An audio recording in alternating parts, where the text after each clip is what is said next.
Ang mabuting balita ng Panginoon ayon kay San Mateo. Sinabi ni Jesus sa kanyang mga alagad, "Tandaan ninyo, napakahirap sa isang mayaman ang makapasok sa kaharian ng langit. Sinasabi ko rin sa inyo, mas madali pang makadaan sa butas ng karayom ang isang kamelyo kaysa makapasok sa kaharian ng Diyos ang isang mayaman." Lubhang nagtaka ang mga alagad sa kanilang narinig kaya't nagtanong sila, "Kung gayon, sino po ang maliligtas?" Tiningnan sila ni Jesus at sinabi, "Hindi ito magagawa ng tao, ngunit magagawa ng Diyos ang lahat ng bagay." Nagsalita naman si Pedro, "Tingnan po ninyo, iniwan namin ang lahat at kami sumunod sa inyo. Ano po naman ang para sa amin?" Sinabi sa kanila ni Jesus, "Tandaan ninyo, kapag naghahari na ang anak ng tao sa kanyang trono ng kalulhatian sa bagong daigdig, kayong sumunod sa akin ay uupo din sa 12 trono upang mamuno sa 12 lipi ng Israel. Kapag iniwan nino man ang kanyang tahanan, mga kapatid na lalaki at babae, ama, ina, asawa, mga anak, o mga lupain alang-alang sa akin, ay tatanggap siya ng 100 ibayo at pagkakalooban siya ng buhay na walang hanggan. Ngunit maraming nauuna ang magiging huli at maraming nahuhuli na mauuna." Ang mabuting balita ng Panginoon. Word of the day, hear what God has to say.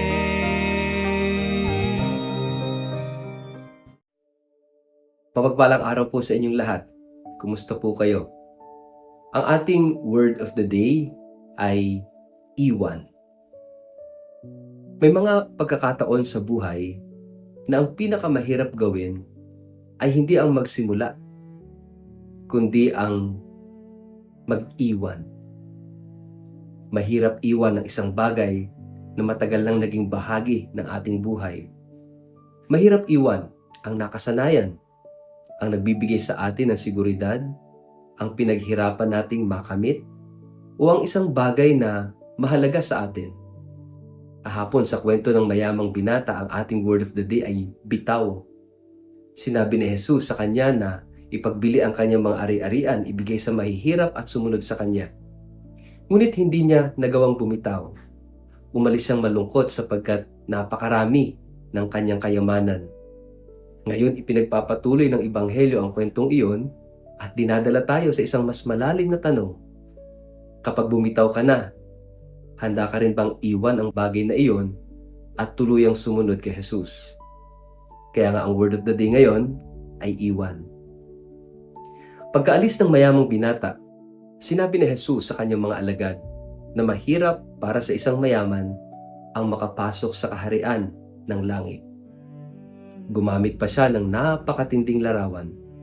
Mas madali raw na makalusot ang isang kamelyo sa butas ng karayom kaysa makapasok ang isang mayaman sa kaharian ng Diyos.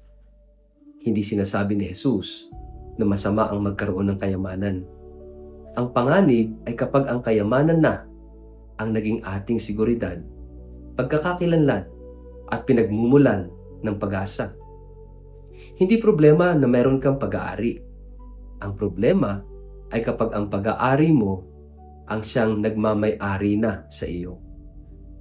Kaya nang marinig ito ng mga alagad, nagulat sila at nagtanong, kung gayon, sino ang maliligtas? Tumingin si Jesus sa kanila at sinabi, "Hindi ito magagawa ng tao, ngunit magagawa ng Diyos ang lahat ng bagay." Napakahalaga ng sagot na ito sapagkat ang kaligtasan ay hindi isang bagay na kaya nating bilhin, paghirapan o kitain. Hindi tayo naliligtas dahil marami tayong nagawang mabuti o dahil kaya nating talikuran ng lahat sa pamamagitan lamang ng sariling lakas. Ang kaligtasan ay biyaya. Ang kaya nating gawin ay buksan ang ating mga kamay at ang ating puso upang tanggapin ang ginagawa ng Diyos sa atin. At dito, nagsalita si Pedro. Parang gusto niyang sabihin, "Lord, kung hindi nagawa ng binatang iyon na iwan ang lahat, kami ginawa namin." Kaya sinabi niya kay Jesus, Iniwan na po namin ang lahat at sumunod sa inyo. Ano po naman ang mapapala namin? Napaka-tao ng tanong ni Pedro.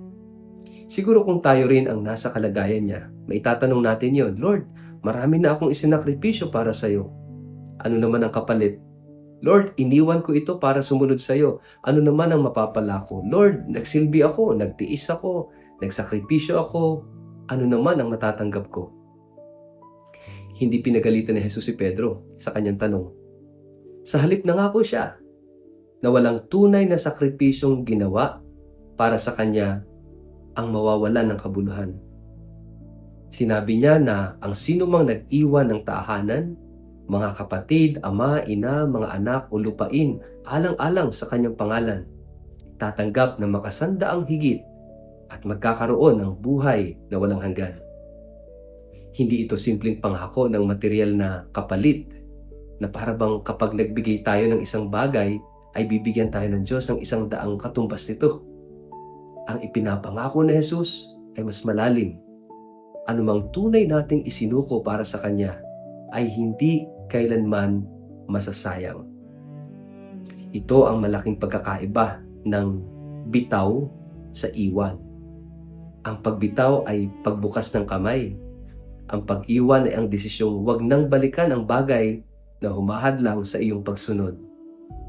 Maari mong bitawan ng isang bagay ngayon, ngunit bukas ay pulutin mo ulit. Maari mong sabing, Lord, sinusuko ko na ito, pero pagkatapos ng ilang araw ay babalikan mo na. Babalikan mo ulit. Kaya ang tunay na pagsunod kay Jesus ay hindi lamang isang sandali ng pagbitaw. Ito'y araw-araw na pagpapasyang magpatuloy sa paglalakad kasama siya. May mga bagay tayong iniwan na pero gusto nating balik-balikan. Isang bisyo na matagal na nating tinalikuran, ngunit minsan tinutukso tayong bumalik. Isang kasalanang ipinangako na nating hindi nagagawin, ngunit kumakatok muli. Isang relasyon na alam nating hindi nakabubuti, ngunit hinahanap-hanap pa rin natin. Isang sugat na sinabi nating ipinagkatiwala na natin sa Diyos, pero paulit-ulit nating binubuksan. Isang sama ng loob na sinabi nating pinatawad na natin, ngunit patuloy pa rin nating dinadala. At minsan, ang pinakamahirap na bahagi ng pagbabago ay hindi ang pag-alis, kundi ang hindi na pagbabalik. Kapag iniwan natin ang isang bagay para kay Jesus, natural lamang na maramdaman natin ang pagkawala. Ang mga alagad ay nag-iwan ng kanilang mga bangka, lambat, trabaho, tahanan, at dating paraan ng pamumuhay. Hindi yun madali. Ang pagsunod kay Kristo ay may halaga. Ang tunay na discipleship may sakripisyo. Hindi sinabi ni Jesus, sumunod kayo sa akin at wala kayong mawawala. Sa halip ipinakita niya na may mga bagay talagang kailangang iwan. Ngunit ang magandang balita ay ito. Hindi tayo tinatawag ni Jesus na mag-iwan lamang. Tinatawag niya tayong sumunod. Napakahalaga po nito. Sapagkat kung nakatingin ka lamang sa iyong iniwan, palagi kang malulungkot. Pero kung nakatingin ka sa sinusundan mo, maiintindihan mo kung bakit sulit ang pag-iwan. Hindi iniwan ng mga alagad ang lahat para sa wala. Iniwan nila ang lahat para kay Jesus. Kaya ang sentro ng Kristiyanong sakripisyo ay hindi kung gaano karami ang nawala sa atin, kundi kung sino ang natagpuan natin. Baka kaya nahihirapan tayong iwan ang ilang bagay ay dahil nakatingin lamang tayo sa mawawala. Ano ang mangyayari sa akin kapag iniwan ko ito? Paano ako mabubuhay kapag wala ito? Paano kung magsisi ako? Ngunit ang paanyaya ng pananampalataya ay baguhin ang tanong. Sa halip na ano ang mawawala sa akin, itanong natin, sino ang naghihintay sa akin kapag iniwan ko ito? At ang sagot ng Ebanghelyo, si Jesus. May isa pang mahalagang twist sa ating Ebanghelyo ngayon. Sinabi ni Jesus, maraming nauuna ngayon ang mahuhuli at maraming nahuhuli ang mauuna. Binabaligtad ng Diyos ang sukatan ng mundo. Sa mundo ang matagumpay ay yung maraming naipon. Sa kaharian ng Diyos, maaring ang tunay na mayaman ay iyong marunong magbigay. Sa mundo ang makapangyarihan ay iyong maraming hawak.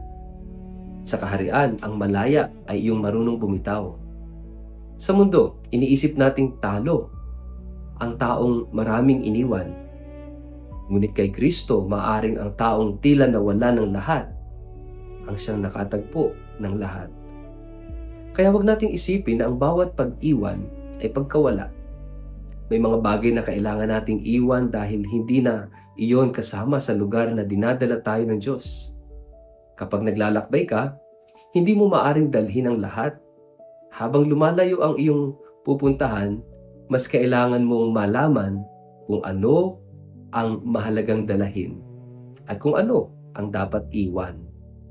Ganoon din sa ating paglalakbay sa buhay patungo sa Diyos. May mga ugali, relasyon, attachments, kasalanan, takot, ambisyon, at lumang bersyon ng ating sarili na hindi na maaaring sumama sa atin kung gusto nating lumalim ang ating pagsunod kay Kristo. At marahil, may isang bagay na matagal nang sinasabi sa iyo ang Diyos. Iwan mo na. Iwan mo na ang sama ng loob. Iwan mo na ang kasalanang paulit-ulit mong binabalikan. Iwan mo na ang relasyon na inilalayo ka sa Diyos. Iwan mo na ang sobrang pag-aalala sa sasabihin ng iba. Iwan mo na ang pagkukumpara sa sarili. Iwan mo na ang nakaraan na hindi mo na mababago. Iwan mo na ang dating ikaw na ayaw mong patawarin. Hindi dahil walang halaga ang pinagdaanan mo, kundi dahil may bago ng direksyong gustong tahakin ng Diyos kasama mo. Kaya nga ang word of the day, iwan. Iwan. Hindi lamang tungkol sa pagkawala. Ito'y tungkol sa pagpili. Sa bawat bagay na iniiwan natin para kay Kristo, sinasabi natin, Lord, mas pinipili kita. Kapag iniwan mo ang kasalanan, pinipili mo siya. Kapag iniwan mo yung galit upang magpatawad, pinipili mo siya. Kapag iniiwan mo ang maling relasyon upang mamuhay ng tama, pinipili mo siya.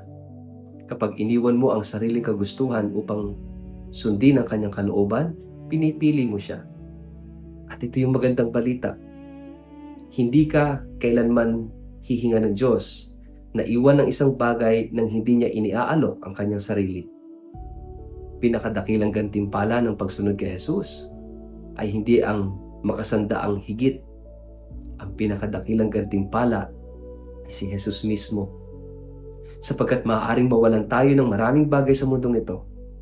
Pero kung si Kristo ang natagpuan natin ang kayamanang hindi kayang nakawin, sirain, o mawala. Kaya ang tanong natin sa pagninilay ngayon, ano ang bagay na matagal nang hinihingi sa akin ng Diyos na iwan? Ngunit patuloy ko pa rin binabalikan. At baka ngayong araw ang pagkakataon upang sabihin, Panginoon, hindi ko alam kung ano ang naghihintay sa akin kapag iniwan ko ito. Pero alam kong ikaw ang nasa unahan, kaya iiwan ko ang humahadlang at susunod ako sa iyo. Sa ngalan ng Ama, ng Anak at ng Espiritu Santo. Amen. Panginoong Jesus, maraming bagay akong nahirapang iwan. May mga nakasanayan akong patuloy kong binabalikan. May mga bagay akong kinakapitan dahil natatakot akong mawalan. May mga bahagi ng aking nakaraan na patuloy kong dinadala. Bigyan mo ako ng tapang na iwan ng anumang humahadlang sa aking pagsunod sa iyo. Kapag natatakot akong mawalan, ipaalala mo sa akin na ikaw ang aking tunay na kayamanan. Kapag gusto kong bumalik sa aking iniwanan, tawagin mo akong muli upang tumingin sa unahan at sumunod sa iyo. Turuan mo akong maniwala na anumang isinuko ko sa iyo, para sa iyo, ay hindi kailanman masasayang. Amen. Pagpalaan po kayo at ingatan ng makapangyarihang Diyos, Ama at Anak at Espiritu Santo. Amen.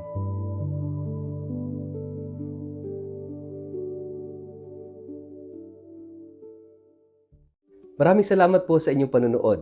Kung ang ating Word of the Day ay naging daan upang kayo'y mapalapit sa Diyos, magkaroon ng pag-asa o makatagpo ng inspirasyon sa inyong buhay, inaanyayahan ko po kayong i-like, i-follow at i-subscribe ang ating channel.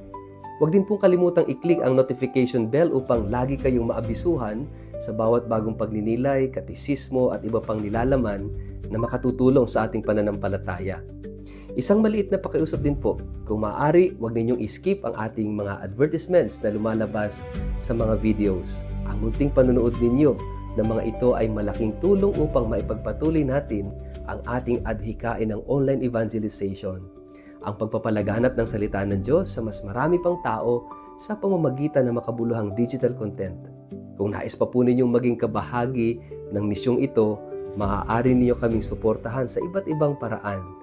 Moral na suporta sa pamamagitan ng pag-like, pag-share, at pag-komento sa ating mga videos. Espiritual na suporta sa pamamagitan ng inyong mga panalangin upang patuloy tayong gabayan ng Panginoon sa gawaing ito. At kung nais ninyo ring magbigay ng pinansyal na suporta, malaking tulong ito upang mapabuti pa natin ang kalidad ng ating mga kagamitan, produksyon, at mga programang naghahatid ng mabuting balita sa mas maraming tao. Sama-sama nating ipalaganap ang liwanag ng salita ng Diyos sa digital na mundo.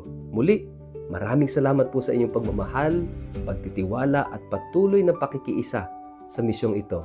God bless you at magkita-kita po tayo muli sa susunod na episode ng Word of the Day.